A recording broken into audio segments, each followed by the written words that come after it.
Olá, pessoal. A gente vai dar início então à revisão para a prova, tá? É, Eu reservei aqui alguns tópicos para a gente falar, certo? Então a gente vai falar um pouquinho sobre fatores de risco para doenças cardiovasculares, tá? Alguns aspectos de fisiologia do exercício, tá? A avaliação cardiovascular no repouso e a gente vai falar de insuficiência cardíaca congestiva, tá? Não necessariamente nessa mesma ordem. Tá? Eu reservei aqui alguns tópicos e a gente vai falar sobre essas aulas que a gente já teve, ok? O que eu gostaria que vocês se lembrassem de fatores de risco modificáveis, né? São aqueles que podem ser controlados, com medicação, prática de exercícios físicos regulares, né? Modificação de hábitos alimentares, tá? Uh, São esses aí os principais, né? A dislipidemia, né? Diabetes mellitus, tabagismo, sedentarismo, né? Hipertensão arterial sistêmica, a obesidade e o estresse, tá? Eu vou reforçar, né, alguns deles a partir de agora, tá? Só para a gente entender bem. Então, falando sobre a dislipidemia, né, que seria o aumento da concentração de colesterol no sangue, né? A gente tem dois tipos de colesterol: o HDL, que é de alta intensidade, e o LDL, que é de baixa intensidade, tá? O de baixa densidade, ele é o chamado colesterol ruim. Como ele é de baixa densidade, ele é bem pequenininho e ele consegue circular mais na circulação sanguínea, tá? E se na circulação sanguínea a gente tem alguma agressão endotelial, que é justamente no endotélio, né, que é aquela camada que reveste internamente os vasos, tá? Esse LDL, tá, no espaço endotelial, e isso vai gerar uma adesão leucocitária, né? Então o organismo vai entender que é uma agressão, né? E vai desencadear uma reação inflamatória ali, tá? Vai chamar bastante leucócitos. Nessa brincadeira, o LDL vai sofrer uma oxidação. Nessa oxidação, esses leucócitos vão entender que precisam fagocitar essas células que estão ali aderidas no espaço subendotelial, tá? Quando tem a fagocitose lá pelos macrófagos, tá? Eles vão englobar essas partículas e vão liberar citocinas, tá? Essas citocinas são células inflamatórias que vão gerar uma migração de plaquetas, tá? E essas plaquetas vão interagir com outras células também, favorecendo a formação então de microtrombos, tá? Então esses microtrombos eles se deslocam e podem, quando eles se deslocam, eles são chamados de êmbolos e eles podem ir, por exemplo, lá na circulação pulmonar e formar um tromboembolismo pulmonar, tá? E esse tromboembolismo pulmonar ele acaba prejudicando a respiração e necessitando de cuidados hospitalares, certo? Então a aterogênese aí, né, para formação de aterosclerose, tá? Esse é o processo. A hipertensão arterial é importante a gente ressaltar a questão da fisiopatologia dela, tá? A pressão arterial é definida então como o débito cardíaco vezes a resistência vascular periférica, tá? A resistência que os vasos dão nas artérias, ela vai interferir na pressão arterial. O débito cardíaco é a quantidade de sangue que está passando que chega no coração, né, e que está passando então pelo sistema circulatório, tá? O débito cardíaco, na verdade, é o volume sistólico, né, o volume que está lá durante a sístole, vezes a frequência cardíaca, tá? O volume sistólico é aquele sangue que chega, né, no coração, então ele depende da pré-carga. Se a minha pré-carga aumenta, né, se essa quantidade de sangue que está chegando no coração aumenta, vai aumentar o volume sistólico né? Se aumenta o volume sistólico, aumenta o débito cardíaco, e se aumenta o débito cardíaco, aumenta a pressão arterial, tá? Então, qualquer um desses fatores, se elevados, tá? Então, o aumento da frequência cardíaca, né, que é a quantidade de bombeamento do sangue, de batimentos cardíacos, né, do bombeamento do sangue, se o aumento, consequentemente, vai estar chegando sempre mais sangue no coração, tá? E isso vai acabar aumentando a pressão. Se aumenta o volume sistólico, mesma coisa. E se aumenta a resistência dos vasos periféricos, né? Aí também vai acabar aumentando a pressão arterial, tá? Então, se a luz do vaso fecha, né, digamos assim, ela diminui o seu calibre, vai aumentar a resistência, porque a quantidade de sangue que estiver passando ali vai tá mais difícil de passar. Consequentemente, o coração vai precisar bater mais forte e aumentar a sua pressão, tá? Então, tem todos esses aspectos aqui, certo? Lembrando que esses aspectos, quando acontecem, existem outros mecanismos compensatórios. Na falha desses mecanismos compensatórios, a gente tem o aumento da pressão arterial, ok? Lembrando que a gente pode classificar também ela, né, em ótima, limítrofe, né? Esse quadrinho que tem lá na aula anterior de vocês. Né? A classificação dela, ela é ótima quando ela é abaixo de 120 por 80, tá? E ela é limítrofe quando ela está entre 120 por 80 até 135 por 90, por 89, desculpa. Né? E a partir de 14 por 9 aí a gente considera hipertensão, ok? A gente vai falar um pouco de fisiologia do exercício agora, tá? Tópicos bem pontuais. Quando a gente tem exercício, né, quando a gente está falando de exercício, a gente está falando em produção de energia. Na verdade, a gente produz energia até para respirar, né? A gente precisa de energia. Quem é o responsável por essa energia, né? Como que a gente obtém energia? A gente precisa de ATP, tá? Então, o ATP é o nosso principal, a nossa principal forma, né, de energia, né, fonte de energia. Isso a gente consegue como? Uma alimentação, né, e que vai acabar gerando glicose e tal, e para formar a ATP aí, né. Nós temos 3 sistemas metabólicos atuantes, tá, que a gente precisa ter em mente quando a gente for aplicar exercício nos nossos pacientes, tá? O sistema ATP-PCR, tá? O sistema glicogênio ácido lático e o sistema aeróbico.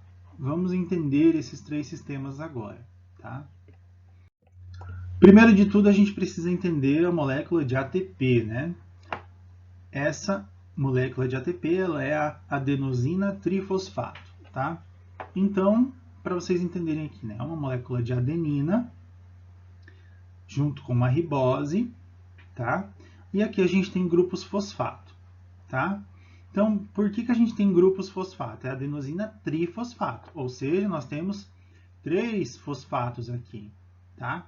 E essa ligação aqui ela é muito forte. Quando ocorre uma quebra dessa ligação, a gente tem a obtenção da energia, tá? Então, essa adenosina trifosfato, ela é importante porque a obtenção de energia vai acontecer com a quebra de um grupo fosfato, tá? A quebra de um grupo fosfato vai gerar energia e, consequentemente, a gente vai ter uma adenosina, uma adenosina difosfato, tá? Então, uma ADP, tá? E se quebra a energia aqui de novo, quebra o fosfato de novo, a gente vai ter uma adenosina monofosfato, tá? Isso é importante porque a gente precisa bastante de ATP, certo? À medida que a gente vai obtendo energia aqui, a gente vai formar uma adenosina monofosfato, só que daí a gente vai precisar ligar um fosfato de novo para ela virar difosfato e ligar outro fosfato aqui para virar uma adenosina trifosfato, tá? Para que esse ATP possa gerar energia para a gente. Nossa, professor, está muito confuso. Pera, vamos lá. Então, o que acontece? Ó, no primeiro sistema de energia, tá? E isso acontece quando você está aí sentado e vai levantar para tomar uma água, tá? Esse ATP, ele já está lá no músculo, tem uma quantidadezinha lá no músculo, tá? Então, quando você vai precisar de energia, esse ATP vai sofrer a ação de uma enzima, tá? Que é a ATPase, e essa enzima vai tirar um fosfato, né? Então vai tirar um fosfato do ATP, né? Vai virar uma ADP de fosfato, vai ter 2 fosfatos e vai ter energia aqui, né? Então, energia para quê? Para os trabalhos biológicos, para você respirar, para você metabolismo basal, né? Para você ir lá lavar louça, tá? Então, esse é o ATP que está lá no músculo, certo? Mas olha aqui, ó, tem um ATP-PCR. O que é esse PCR? O P é de fosfato, tá? E o CR é de creatina, tá? Então é sistema ATP fosfocreatina, tá? Então a PCR, que é a fosfocreatina aqui, tá? Ela também, quando a gente tiver a quebra aqui de energia e tem o ADP aqui, a fosfocreatina ela vai se quebrar, certo? Por essa enzima aqui, que é a creatina fosfoquinase, tá? Vai transformar em uma molécula de creatina, né? E vai ter o grupo fosfato aqui, tá? Soltinho. Para que serve esse grupo fosfato soltinho aqui, ó? Porque lembra que eu vou ter ADP aqui para depois da quebra para gerar energia, né? Então eu tenho esse fosfato aqui para quê? Para que esse fosfato se ligue ao ADP e forme ATP de novo. Para quê? Para que esse ATP ocorra a quebra novamente para que produza energia, tá? Nossa, professor, mas aqui tem fosfocreatina, né? E o povo fala bastante, né? Quem está em academia, para suplementar com creatina e tal. Então a creatina ela vai funcionar basicamente assim: quanto mais creatina eu tenho disponível no meu organismo, mais ela vai estar podendo ligar no fosfato. E se ela está podendo ligar no fosfato, ela pode ser uma fonte de energia para se ligar ao ADP e formar ATP, certo? Daí com o ATP a gente consegue fazer bastante treino, bastante academia e por aí vai. Ok? Eu estou falando isso muito básico, tá, pessoal? Tá, eu usei todo o meu ATP que estava lá no músculo, né? Então eu estou fazendo uma determinada atividade e usei todo o ATP que está lá no músculo. Então eu vou produzir mais ATP, vou precisar de mais ATP, tá? Aquele sistema lá já não é suficiente para gerar o ATP que eu estou precisando, tá? Então, aí a gente vai precisar usar o glicogênio muscular, tá? Então lá no músculo a gente tem uma reserva de glicogênio. Glicogênio, né? Quebrando a palavrinha aqui, a gente tem a origem da glicose, tá? Então, esse glicogênio ele vai ser mobilizado do músculo para formar glicose e, consequentemente, vai formar outras moléculas de ATP, tá?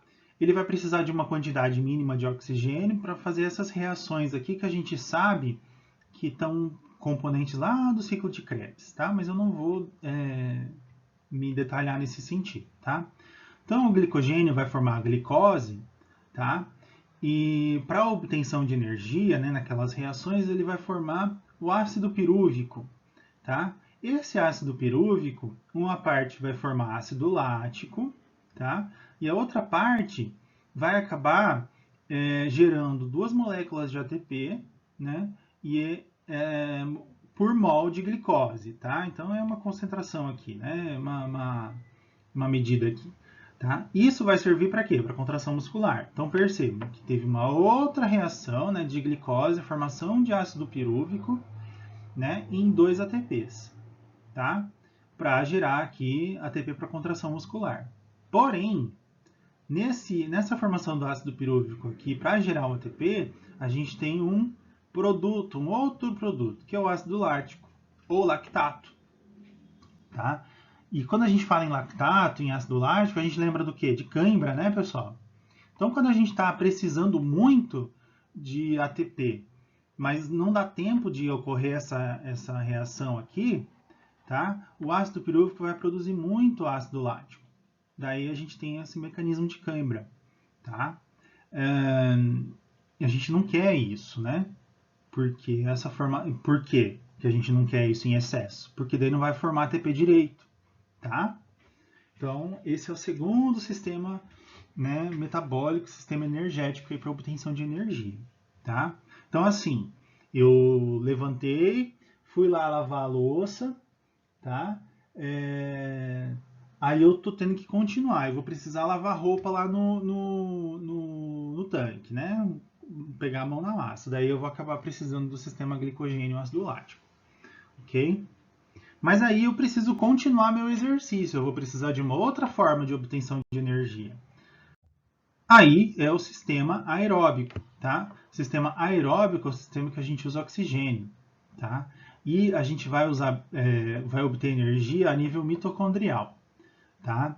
Então, ó, que daí a gente vai precisar da ajuda da glicose, né, de ácidos graxos, né, que está lá no tecido adiposo, e alguns aminoácidos de alimentos, né, fonte alimentar, né, que vão combinar ao oxigênio para liberar energia. Né? E essa energia vai ser usada para converter aquela adenosina monofosfato em adenosina difosfato e depois adenosina trifosfato. Tá? Então, a gente vai precisar, né, da mobilização de outras moléculas, né, para combinar no oxigênio e liberar essa energia. A produção de ATP ela é mais baixa, tá? Só que quando o exercício é constante, né, atividades prolongadas aí ela tem uma produção de ATP constante e que pode gerar aí, né, que pode gerar energia para atividades mais longas, tá? Então, estabilizado, então a gente chama de platô, tá? Durante a duração do esforço, tá? Então, vai depender do nível de treino do indivíduo, quanto que ele vai precisar de ATP, né, para produzir energia, tá? Então, por exemplo, se o indivíduo é treinado, ele vai ter bastante massa muscular. Daí, quando ele tem bastante massa muscular, ele vai precisar produzir mais ATP. Consequentemente, vai aumentar o consumo de oxigênio. Tá? Ele vai precisar de mais. Tá? Então, olhem aqui nesse gráfico. Tá? Então, ó, o consumo de oxigênio está aqui no eixo Y, né? E o tempo está aqui no eixo X. Tá? Então, eu comecei a fazer o exercício aqui. Tá? Comecei. Tá? Aí, aqui, ó, durante o descanso, a gente tem um determinado consumo de oxigênio, né? Daí a gente vai começar, tá? Começamos o exercício aqui, ó, primeiro, segundo, terceiro minuto. Cheguei no quarto minuto aqui, tá? E eu vou fazer o exercício aí que vai ter um consumo constante de oxigênio. Nesse período aqui, tá? A gente vai perceber que ele vai aumentar exponencialmente aqui o consumo, tá? E vai chegar no quarto minuto, ele vai fazer um platô, tá? Daí você fez atividade física lá constante, vamos pensar que você teve que caminhar até, sei lá, durante 30 minutos, né? E vai ter um consumo constante aí. Quando você termina de fazer exercício, você vai fazer um consumo de oxigênio pós-exercício. Então perceba aqui que ó, vai diminuir, vai diminuir, vai diminuir até o fim, né? No caso da recuperação, tá? Esse é um termo em inglês, tá? É uma sigla em inglês para dizer do consumo de oxigênio após o exercício. Então percebam, né? Que daí ele vai acabar, como a gente aqui nos primeiros minutos aqui a gente acaba utilizando as reservas, os sistemas metabólicos lá de ATP e fosfocreatina, depois o de glicogênio e lactato, a gente não vai precisar de tanto oxigênio. Tá? Então, daí por isso que a partir do terceiro, quarto minuto eu vou precisar de mais, e daí depois ele vai ficar constante, certo? Então, resumindo, né, pessoal, a energia imediata que a gente precisa é o sistema de ATP fosfocreatina, tá? Quem precisa mais, né, atletas, né, de curto prazo, né, aquelas corridas curtas, né, a gente precisa desse tipo de sistema. Energia num curto prazo, daí a gente vai acabar utilizando o sistema glicogênio ácido lático. Tá? Então fiquei mais um período lá, né? Só que daí se eu precisar de uma energia a longo prazo, eu vou precisar do sistema aeróbico, certo? Esses sistemas eles não acontecem separados, tá, pessoal? Aqui a explicação é de uma forma didática, mas eles acontecem juntos, tá? Simultâneos, um com predomínio sobre o outro, dependendo, né? Ok? O exercício físico ele também tem alterações fisiológicas, tá? E o tipo de alteração que a gente precisa saber aqui é a alteração crônica, tá? Que difere de um indivíduo treinado de um sedentário. Tá? Então, entre elas, a gente tem a bradicardia de repouso, né? Ou seja, o meu coração vai estar treinado, vai ter aumento de massa muscular, né? Então, vai ter hipertrofia muscular dos meus ventrículos e particularmente do ventrículo esquerdo. Mas aqui, pessoal, é uma hipertrofia boa, tá? Porque o indivíduo foi treinado, é uma alteração crônica.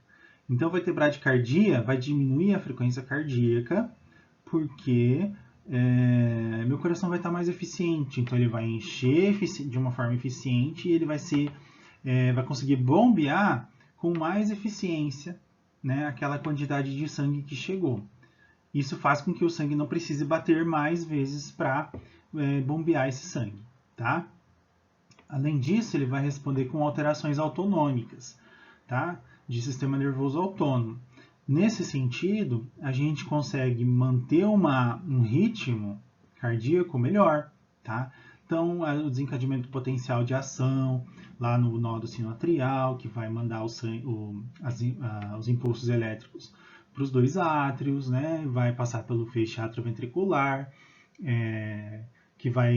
o feixe de His, né? Que vai estimular as fibras de Purkinje, tá? Isso vai estar mais ritmado, tá? Nós teremos incremento de demandas metabólicas, né? O metabolismo basal da pessoa vai estar mais ativo, tá? E vai precisar de mais energia, consequentemente, tá? Alterações hemodinâmicas, né? Claro, como a diminuição da pressão arterial sistólica, né? O aumento do débito cardíaco, a diminuição, né, da resistência vascular periférica, tá? Isso daqui também, né, influencia com alterações autonômicas, porque o sistema nervoso autônomo ele é responsável por diminuir a resistência de vias periféricas, né, dos vasos periféricos, tá? E o aumento de consumo de oxigênio, como eu comentei com vocês ali nos mecanismos metabólicos, ok? Aí a gente vai para a insuficiência cardíaca, que agora a gente vai estar falando de doença, tá? Que é a incapacidade do coração em manter ou adequar a sua ejeção às necessidades metabólicas do organismo, ou fazer somente em elevadas pressões de enchimento, tá? Então o coração aqui ele não tem força suficiente para fazer a sua função, que é bater e levar sangue, conduzir o sangue, né, para as artérias. Então a gente tem alguns mecanismos compensatórios, né? Eu tenho essa insuficiência e o organismo vai entender que precisa hipertrofiar, né, o miocárdio. Mas esse indivíduo ele não é sedentário, ele não é ativo, né? Ele é um indivíduo sedentário. Consequentemente, esse indivíduo sedentário ele vai acabar compensando com essa hipertrofia do miocárdio, mas não é uma hipertrofia boa, né? Porque ele vai, como ele precisa melhorar pré e após carga, tá vindo mais sangue, né? Ele vai ocorrer essa dilatação e essa hipertrofia, tá?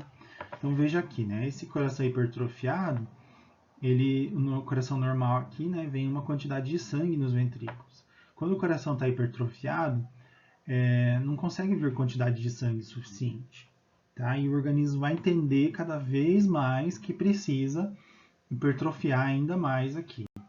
Para quê? Para tentar bombear o sangue, certo? Mas ele não vai conseguir, né? Daí o corpo vai entender que precisa compensar com aumento de débito de catecolaminas. Quem são essas catecolaminas? Né? A adrenalina, a noradrenalina e a dopamina. Tá? Essas catecolaminas elas vão promover uma maior excitação cardíaca para tentar corrigir esse problema de contratilidade cardíaca. Então, meu coração está hipertrofiado, mas ele não está conseguindo bombear sangue. Né? Consequentemente, ele vai gerar, né, vai acabar fazendo com que essas catecolaminas excitem ainda mais, né, o coração para que ele se contraia, né, e corrija esse problema do débito cardíaco. Daí, como está tendo pouco sangue lá na bomba cardíaca, o sistema renina-angiotensina-aldosterona ele vai acabar sendo ativado. Que sistema é esse, né, pessoal? A gente tem um sistema renina que vai fazer o quê? Que vai favorecer a reabsorção de água lá no rim, tá? Isso vai acabar ativando, né, a angiotensina, né, que serve para quê? Para aumentar a tensão nos vasos, né, para aumentar a resistência vascular e, consequentemente, favorecer aí a pouca quantidade de sangue para que ela se aumente a pressão, tá? E a aldosterona também, tá? Que é o cinema renina-angiotensina-aldosterona, que vai resultar, né, na vasoconstrição, tá? Porque a gente vai ter várias concentrações aqui de angiotensina 2 e vai acabar, né, aumentando a quantidade de sangue que o coração vai ejetar, ou seja, após carga, tá? Certo? O resultado desse sistema é a vasoconstrição. Complicações disso, né, pessoal? Como a gente tem a quantidade de sangue tentando aí se estabelecer, né, no sistema circulatório, as pressões vão aumentar, né? O coração vai se tornar insuficiente, né? Então o ventrículo esquerdo vai ficar insuficiente de mandar sangue para a aorta. Consequentemente, esse sangue vai acabar aumentando a pressão no átrio esquerdo, tá? E essa pressão no átrio esquerdo vai acabar repercutindo em uma hipertensão pulmonar, né? Nas veias pulmonares e, consequentemente, na circulação pulmonar. Esse sangue que está em quantidades muito elevadas, de pressão muito elevadas, vão fazer com que extravase líquido nos alvéolos e a gente tem esse evento aqui, que é o edema agudo pulmonar. Então, a gente fala que o coração fica encharcado, tá? Porque tem edema agudo pulmonar, tá? Como a gente tem problema de ritmo, né? Então, nós temos arritmias também como complicações, tá? E se o coração estiver em um estágio muito avançado de insuficiência cardíaca, transplantes são cogitados. E é óbvio que a gente não vai considerar, né? A gente vai considerar que quem tem insuficiência cardíaca é propenso a desenvolver, né, a ter óbito.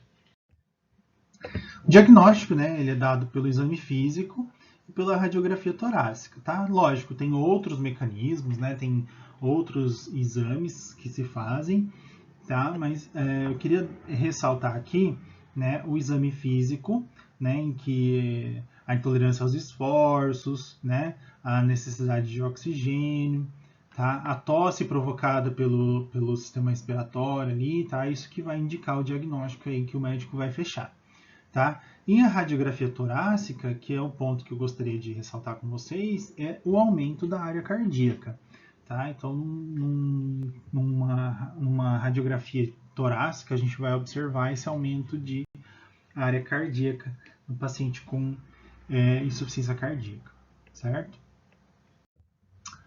Bom, agora a gente tem alguns tópicos para falar de avaliação fisioterapêutica, tá? O que eu separei aqui para vocês, né? Estas são os principais sinais e sintomas, né, da avaliação fisioterapêutica. Eu separei alguns para falar mais e outros para falar menos, tá? A dor que a gente está falando aqui é a dor precordial, tá? O indivíduo cardiopata, né, ele pode desenvolver dor que a gente chama de angina, né, ou angina pectoris, que seria dor no peito, tá? Essa dor, ela é na região precordial, né, que é a região aqui de coração, mais voltado para a esquerda, na região torácica, que pode ser irradiada para membro superior esquerdo, tá? Existem outros tipos de dor, mas eu não vou focar agora, tá? As palpitações são aquelas sensações reais, o indivíduo está percebendo que o coração está batendo. Tá? Então vocês já devem ter sentido isso alguma vez na vida, certo? Então a gente percebe, e no cardiopata isso é constante, tá?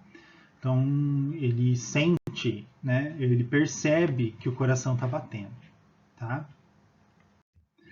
A gente vai falar de dispneia agora, né? Só para a gente lembrar que a gente tem a classificação funcional aqui. São 4 classes, tá?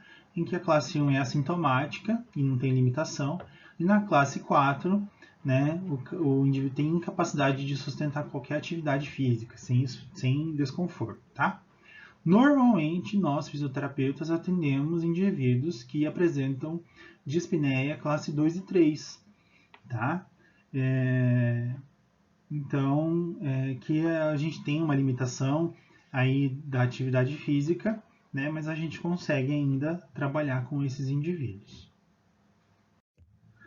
Tosse, por que eu preciso avaliar a tosse, né? A tosse é um sintoma pulmonar e quando a gente está falando em uma cardiopatia, como eu falei mesmo, né, antes na insuficiência cardíaca, né? A gente pode ter um pulmão encharcado por causa do edema, né, de pulmão, e a tosse ela pode acontecer como irritabilidade, com irritabilidade. Por quê? Nossa, eu falei errado agora, né? Irritabilidade. Por quê? No infarto agudo do miocárdio, quando a gente tem uma diminuição de fluxo sanguíneo ali na região do miocárdio, a gente acaba ativando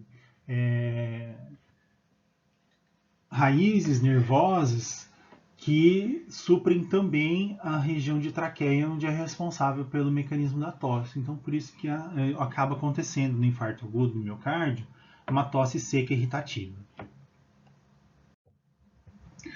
Escala modificada de Bohr, que é interessante a gente falar, né, que no indivíduo no repouso mesmo, a gente pode perguntar para ele, de 0 a 10, qual é a percepção dele a respeito do cansaço ou a respeito da falta de ar, tá?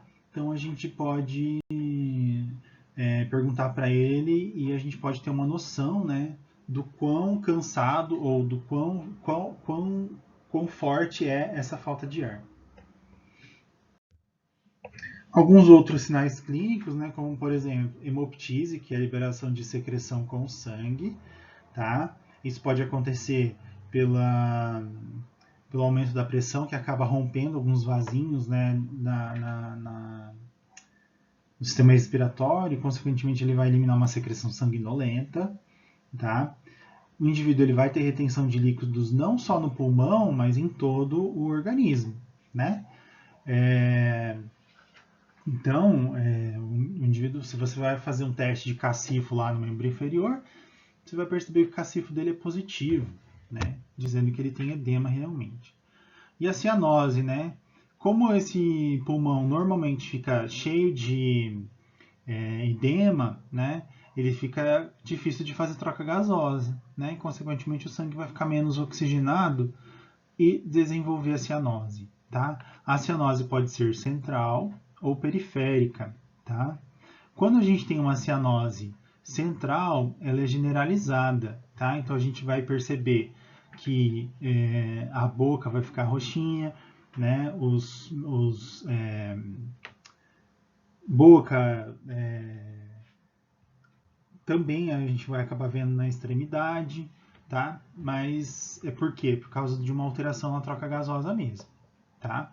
Já a cianose periférica, ela é mais na extremidade mesmo e ela não tem uma correlação com problemas cardíacos, tá?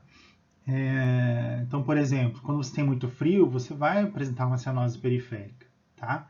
Porque o oxigênio não está chegando lá na extremidade, tá?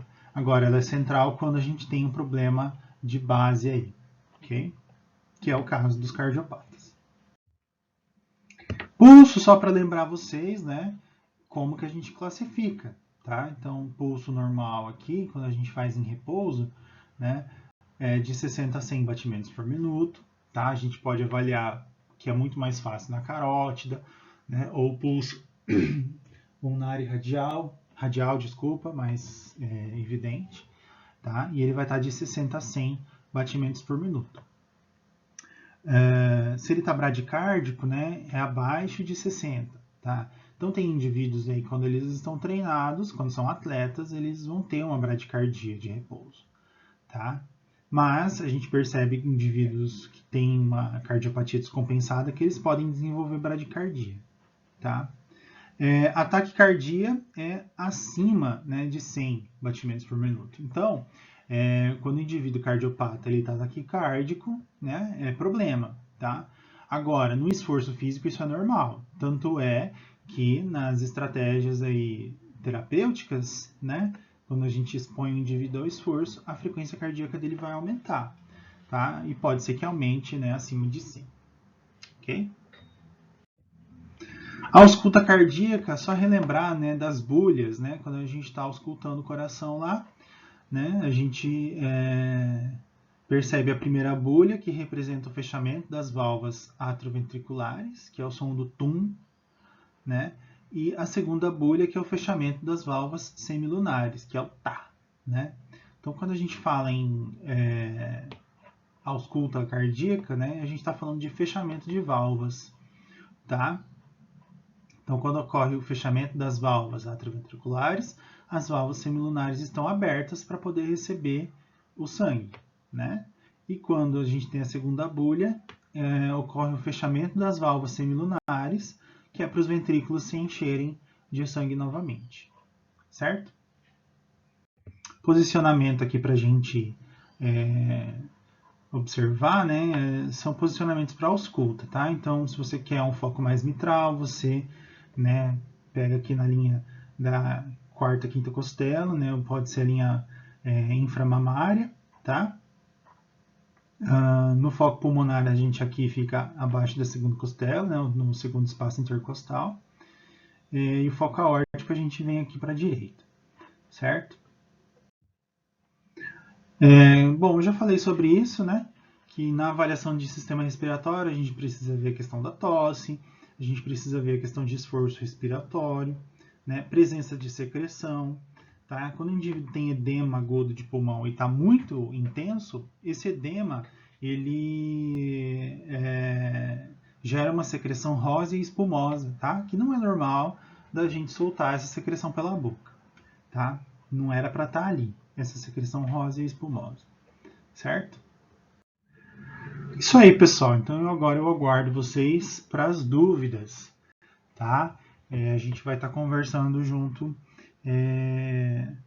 lá num bate-papo com videoconferência, ok?